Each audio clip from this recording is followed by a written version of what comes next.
Olá, sejam bem-vindos. Meu nome é Everton Andrade. Esses vídeos são registros de minhas pesquisas. Não encarem como única verdade, mas sim para causar reflexão, causar pensamentos, né?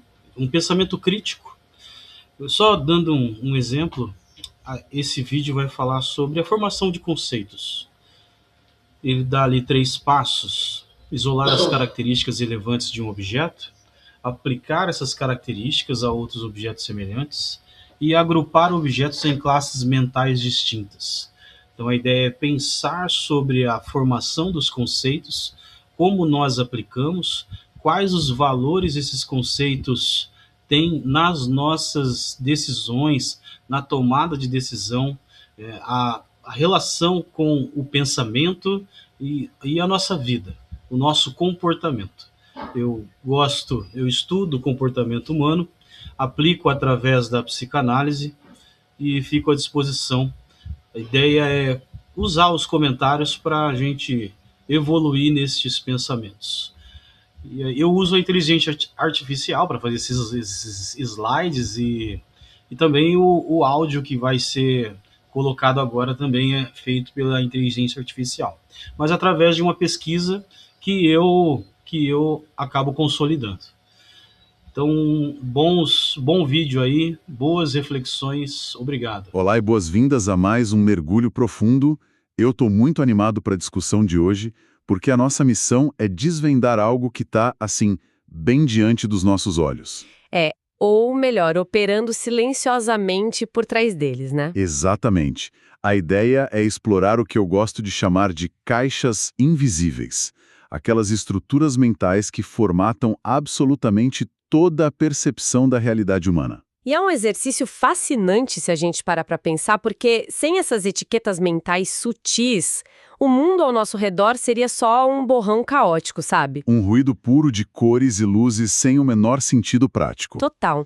E para guiar essa nossa jornada reveladora de hoje, a gente vai usar como material base um documento muito, muito instigante. Sim, o estudo sobre conceitos que foi conduzido pelo professor e terapeuta psicanalítico Everton Andrade. E o que chama atenção logo de cara nesse texto da nossa pauta de hoje é que ele não se limita a ser só um mapa histórico daquele tipo bem acadêmico sobre o pensamento ao longo dos séculos. Ah, nem de longe.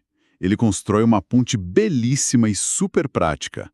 Ele liga aquelas teorias filosóficas mais densas diretamente à saúde mental do dia a dia. E também ao trabalho que é feito dentro do consultório de psicanálise. É um estudo que me impressiona muito pela abrangência e pela capacidade de síntese do autor. Com certeza. Mas, para estabelecer uma fundação bem sólida logo nesse nosso início, acho que é crucial a gente definir com precisão o nosso objeto de análise. Sem dúvida.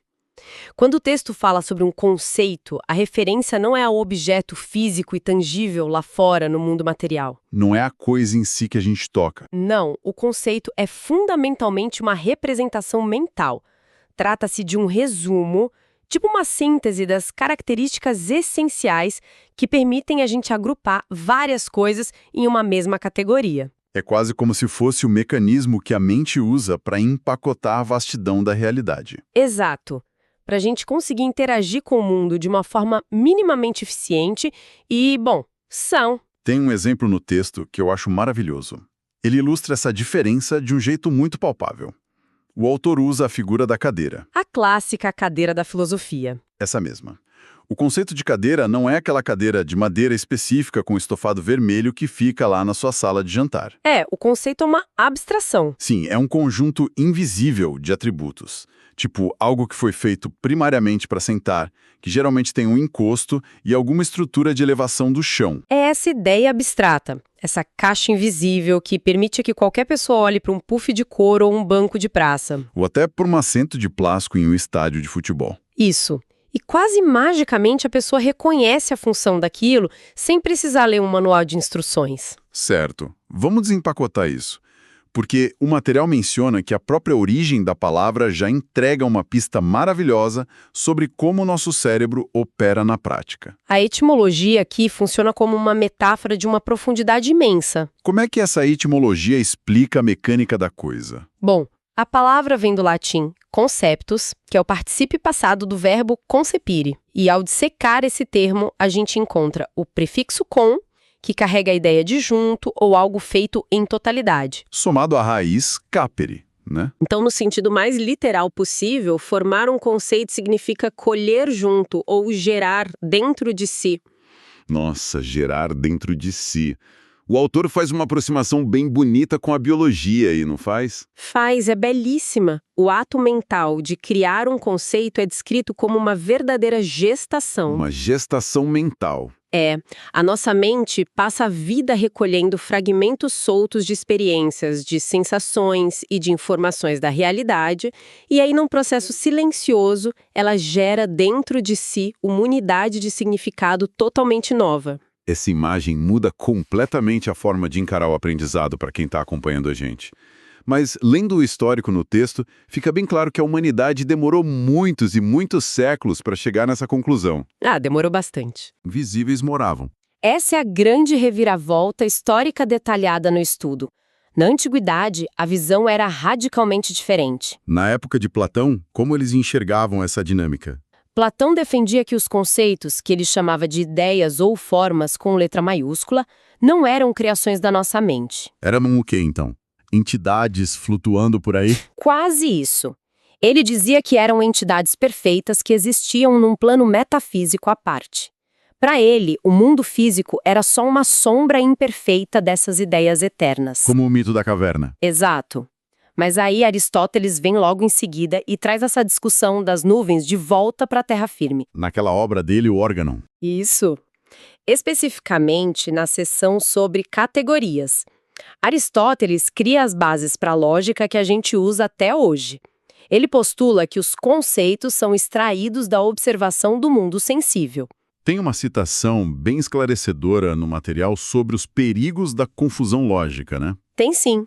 Aristóteles adverte muito sobre o perigo das coisas equívocas, ou seja, coisas que dividem o mesmo nome, mas cujas essências são completamente diferentes. Para ele, o conceito é a essência lógica que precisa ser muito bem definida. É a única forma de evitar o colapso da comunicação e do próprio pensamento humano. Mas, historicamente, em que momento exato a humanidade deixou de ver os conceitos como essas essências puras fora da gente?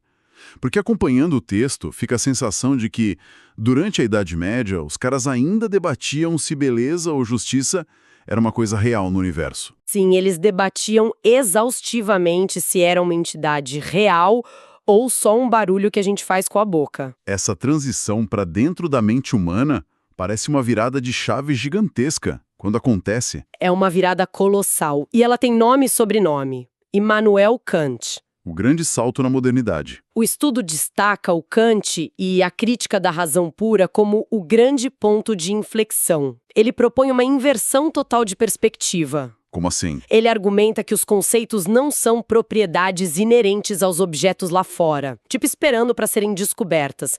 Na verdade, eles são funções ativas do nosso próprio entendimento. Eles são as lentes. Exatamente. As lentes através das quais a mente humana organiza o caos absoluto dos dados sensoriais. E tem uma frase famosa do Kant, citada no estudo, que eu achei super enigmática à primeira vista. Ele diz: pensamentos sem conteúdo são vazios. Intuições sem conceitos são cegas. Essa frase é um marco. Mas o que exatamente significa essa cegueira na prática, para quem está nos escutando? O significado prático disso é brilhante. Imagina a cena de olhar para o céu escuro e ver um brilho vermelho intenso se movendo muito rápido. Tá, tô imaginando. A luz atingindo fisicamente a sua retina é o que o Kant chama de intuição. É o dado sensorial bruto, o conteúdo da visão. A imagem pura.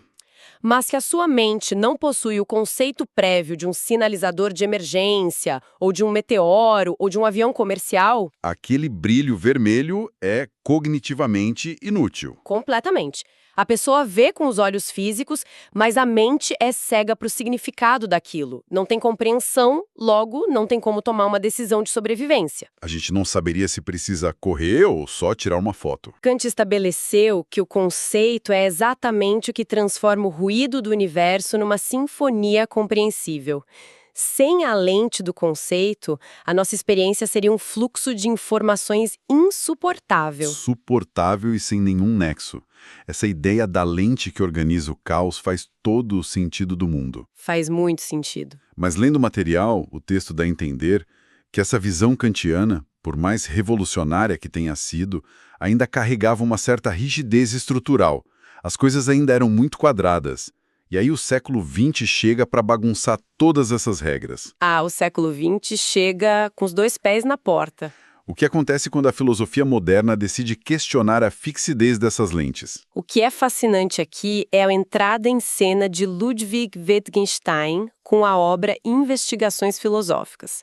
Ele pega toda essa tradição milenar de buscar a essência perfeita ou a regra definitiva para um conceito e desmonta isso por completo. Ele quebra a rigidez. Ele argumenta que os conceitos não têm fronteiras imutáveis. Pelo contrário, eles são orgânicos, são fluidos e dependem intrinsecamente do uso cotidiano. Eles ganham vida na prática. Na prática social, no dia a dia. E é aí que ele introduz a noção simplesmente genial dos jogos de linguagem. O exemplo que o estudo explora sobre a palavra jogo é perfeito para materializar essa teoria do Wittgenstein.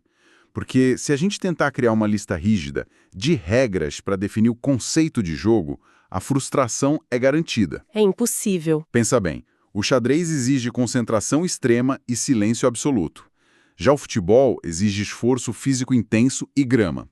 Um jogo de cartas no bar depende de sorte e muito blefe. E alguns jogos têm vitoriosos e perdedores claros. Enquanto outros são puramente cooperativos, tipo a família montando um quebra-cabeça no domingo. Qual é a essência unificadora de tudo isso? A resposta do Wittgenstein é que não existe uma. Não tem uma única essência.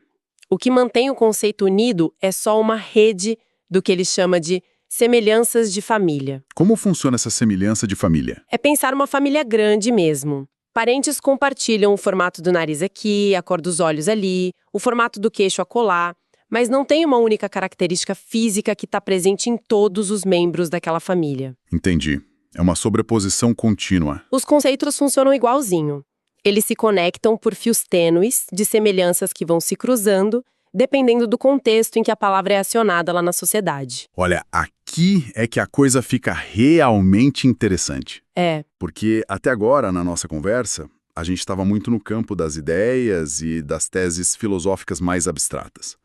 Mas se os conceitos são de fato fluidos e dependem do contexto social prático, isso significa que essa flexibilidade pode ser observada na vida real, no laboratório. Com certeza. E o estudo do Everton Andrade faz justamente essa ponte. Ele sai da filosofia teórica e mergulha de cabeça na psicologia cognitiva. Como é que a ciência comprovou essa fluidez do cérebro? Essa comprovação veio através de experimentos empíricos maravilhosos. O estudo destaca a teoria dos protótipos da Eleanor Roche, que foi publicada ali em 1973. A Roche levou isso para o laboratório. Levou. E ela demonstrou que a mente humana não classifica o mundo usando aquele sistema de tudo ou nada da lógica clássica. A gente não é um computador binário. Não, a gente não checa uma lista de pré-requisitos frios toda vez que olha para algo. A mente estrutura os conceitos em torno de casos ideais, que ela batizou de protótipos. O mundo é categorizado por graus de semelhança em relação a esse protótipo central, né? Perfeito. O exemplo das aves e das frutas que está no texto deixa isso cristalino para a audiência. Botanicamente falando, um abacate e uma maçã compartilham a mesmíssima categoria científica. As duas são frutas. Mas cognitivamente, naquela rapidez do pensamento diário que a gente tem, a maçã é um protótipo absurdamente mais forte por conceito de fruta do que o abacate. Se você pede para alguém pensar numa fruta rápido, ninguém pensa no abacate primeiro. Ninguém. E o mesmo vale para as aves. Se eu falo pássaro, um sabiá ou um pardal vem à mente quase instantaneamente como padrão ouro daquele conceito. É automático. Agora, um avestruz ou um pinguim são aves, claro, mas eles habitam as periferias da nossa categoria mental. Eles compartilham menos características visuais e de comportamento com o protótipo ideal do sabiá. O cérebro organiza tudo por familiaridade, não por definições de dicionário. E essa organização baseada em protótipos levanta um ponto vital sobre a nossa própria evolução, não levanta? Levanta, e aí entra o psicólogo Gregory Murphy, que também é mencionado no texto. Ele chama essa dinâmica rápida de cola mental. Cola mental. Sim, os conceitos geram uma economia cognitiva que é formidável, porque o mundo é denso demais para ser processado do zero a cada milissegundo. Imagina a exaustão. Imagina se diante de cada nova porta que você encontrasse na rua, você tivesse que investigar o material da maçaneta, olhar as dobradiças, calcular a geometria da coisa. Só para deduzir que aquilo serve para ser aberto e atravessado, a gente não sairia do lugar. O conceito de porta entra como essa cola mental. Você vê de relance, se encaixa no protótipo, você prevê o funcionamento e atravessa. Sobrevivência e velocidade. Espera, isso me traz um pensamento meio preocupante. Quer dizer que muito do que a nossa sociedade entende como preconceito ou os famosos estereótipos, na sua raiz biológica mais profunda, é um erro de cálculo desse nosso sistema de economia de energia? É, exatamente isso. A economia cognitiva é uma faca de dois gumes. O cérebro tenta usar a cola mental para prever rápido o comportamento de alguém com base num protótipo, mas acaba fazendo uma categorização totalmente errada porque ignorou as nuances. O mecanismo que garante a sobrevivência ao permitir reconhecer um predador no mato rápido é o mesmo que, se não for policiado pelo pensamento crítico, gera classificações sociais injustas e muito rígidas. O cérebro tentando poupar energia. Sacrificando a precisão ética e factual pela velocidade de julgamento. E é justamente nesse ponto que a dimensão social e cultural se torna tão indispensável para a nossa discussão. Sim, o texto introduz as ideias do Lev Vygotsky para explicar isso. Vygotsky explica lindamente como essa categorização biológica básica é esculpida pelo convívio em sociedade com outras pessoas. O argumento dele é que a gente não nasce com um pendrive mental cheio de conceitos complexos instalados de fábrica. Longe disso. O texto usa o desenvolvimento das crianças para provar isso. Por exemplo, o conceito de justiça não é inato.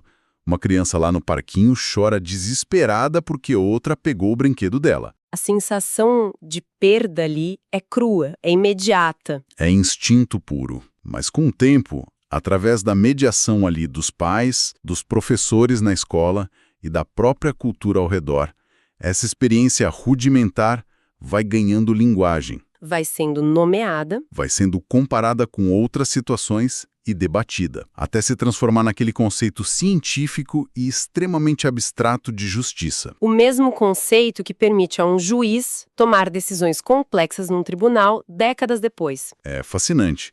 O conceito é quase literalmente um organismo vivo sendo cultivado pela cultura o tempo todo. Uma analogia irretocável da sua parte. E é justamente por compreender os conceitos como esses organismos vivos, que são gestados socialmente e que filtram a nossa realidade, que a gente chega no ápice clínico do estudo do Everton Andrade. O momento de ligar os pontos. É o momento em que essas abstrações revelam o seu poder real, que pode ser de construção, mas também de destruição psíquica. Então, o que tudo isso significa num panorama prático para as pessoas? Tipo, como que a maçã da Eleanor Roche, os jogos de linguagem do Wittgenstein e a lente organizadora do Kant saem lá das salas de aula da academia e vão parar no divã de um terapeuta psicanalítico? Como isso afeta a saúde mental de quem está ouvindo a gente agora? Se conectarmos isso a um panorama mais amplo, a gente entra direto no núcleo do sofrimento humano, que é investigado pela psicanálise o tempo todo. Freud e Lacan. Eles exploraram profundamente o que acontece quando essas etiquetas mentais adoecem, que a psicanálise frequentemente chama de representações ou de significantes. Como uma etiqueta adoece? Lembra da lente de Kant, que serve para dar sentido ao mundo lá fora? Lembro, organizar o caos. No adoecimento psicológico mais grave, como num quadro de depressão severa, essa função organizadora do entendimento fica completamente distorcida. A lente fica suja. E a teoria da Roche entra como aí?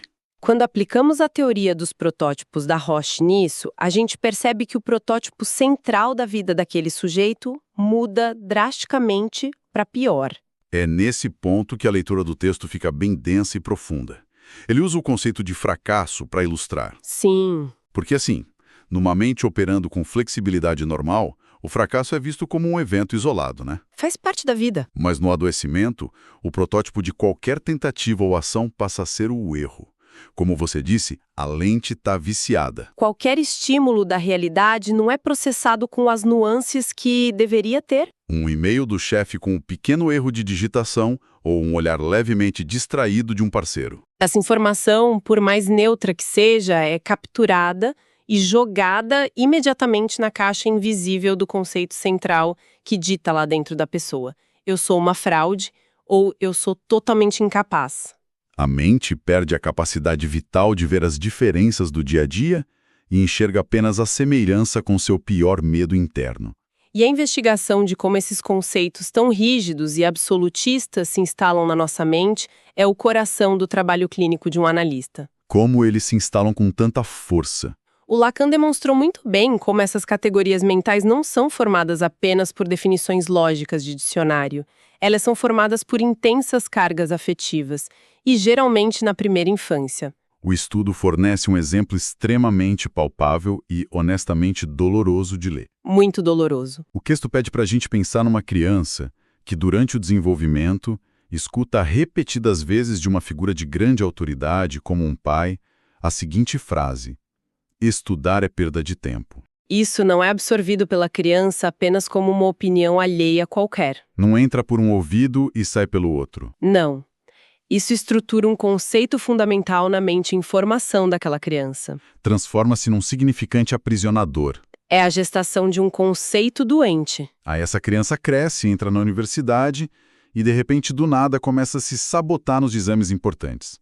Ou sente uma ansiedade que paralisa na hora de simplesmente abrir um livro em casa. A dificuldade ali não é acadêmica ou intelectual. A questão é que o conceito de estudo que foi gestado lá atrás dentro dela carrega aquela regra invisível e emocional de que aquilo é inútil, ou pior, de que ter sucesso nos estudos significaria trair a lealdade à visão de mundo daquele pai. O conceito, que deveria ser uma ferramenta fluida para explorar o mundo e crescer, virou um muro de concreto existencial. Há até a menção bem interessante no material de como o próprio conceito de doença pode sofrer mutações perigosas na nossa mente, não é? Ah, sim.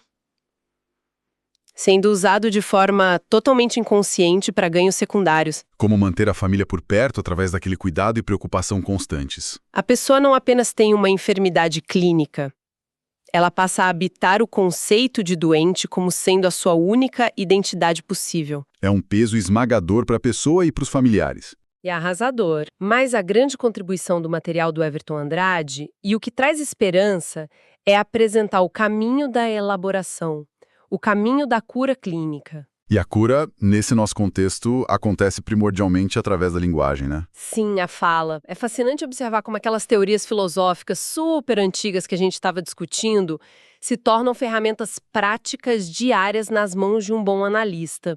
O terapeuta, ele, no fundo, opera de uma maneira muito, muito semelhante ao que o Wittgenstein propunha.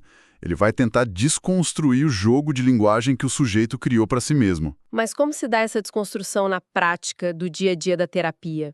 Para quem nunca fez análise, tipo, quando uma pessoa senta no sofá diante do analista e decreta, como se fosse uma verdade universal gravada em pedra lá do Aristóteles: eu sou um desastre nos relacionamentos. O terapeuta não encara isso como um fato consumado, certo? De jeito nenhum. Ele não aceita essa afirmação como uma essência fixa. A intervenção vai buscar investigar as bordas invisíveis desse conceito. Desmontar as regras do jogo. Exato. O analista questiona com curiosidade: em que base essa palavra desastre está ancorada na sua vida? Quais são as regras não ditas que definem o que é um desastre no contexto da sua história familiar? O objetivo dessa escavação não é dar palestrinha de pensamento positivo ou coach, né? Não, longe disso. O objetivo é atuar como aquele mediador social que o Vygotsky descrevia lá com a criança no parquinho. Remediar a experiência? O terapeuta ajuda o paciente a extrair a dor crônica que está grudada no conceito de si mesmo, permitindo que a mente gere uma nova abstração. Uma nova lente kantiana. Uma abstração que consiga nomear aquele trauma inicial de uma forma bem menos destrutiva para o presente. E isso culmina na diferenciação que eu considero a mais poderosa de todo o estudo. Qual? a distinção entre viver um conceito destino e um conceito história. Conceito destino e conceito história. O adoecimento mental é viver o tempo todo aprisionado em conceitos destino. São aquelas crenças rígidas. Crenças como eu sou um erro ambulante. Isso gera paralisia total, gera ansiedade crônica e impede qualquer movimento real de mudança de vida. É a sua identidade inteira sendo sugada para um protótipo negativo que parece impossível de escapar. Parece um buraco negro semântico. E o caminho em direção à saúde mental seria, então? A transição para os conceitos história. É a flexibilização do nosso pensamento para conseguir alcançar um lugar emocional onde seja possível dizer para si mesmo: olha, eu cometi um erro ali no passado, naquele contexto específico. Isso faz parte da minha história. Teve as suas consequências, claro, mas isso não resume a totalidade da minha identidade hoje. O conceito de erro volta a ser uma ferramenta de aprendizado e de continuidade da vida e deixa de ser uma sentença de prisão perpétua. É um processo de libertação puramente semântico e afetivo. Nossa, é libertador mesmo. E olha, olhando para trás agora, que jornada maluca a gente percorreu nesse mergulho, hein? Uma baita jornada. A gente começou tentando entender como os gregos lá da antiguidade viam essas etiquetas mentais flutuando. Passamos pelos laboratórios de psicologia, descobrindo por que a gente pensa primeiro em sabiás e maçãs. Entendemos a economia de energia do cérebro para abrir uma porta. E desembarcamos no divã para ver como ressignificar traumas de infância. E mudar as lentes através das quais a gente vive a vida. Tudo isso prova, sem sombra de dúvida, que a nossa experiência é mediada e construída pela forma como a gente conceitua e nomeia as coisas ao redor. E a relevância de compreender toda essa arquitetura conceitual não se limita de forma alguma só à história da filosofia ou à clínica psicológica. Vai bem além, né? Continua ditando os rumos do nosso desenvolvimento tecnológico de formas surpreendentes. Como, por exemplo? Pensa na publicidade moderna, que te vende o conceito abstrato de um estilo de vida muito antes de te vender o produto físico.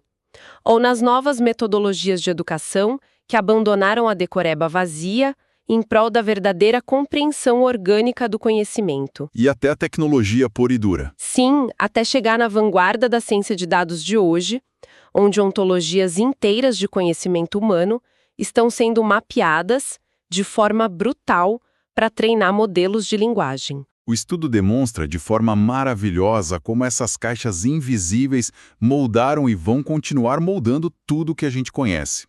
É muito conhecimento denso e, ao mesmo tempo, extremamente prático de digerir.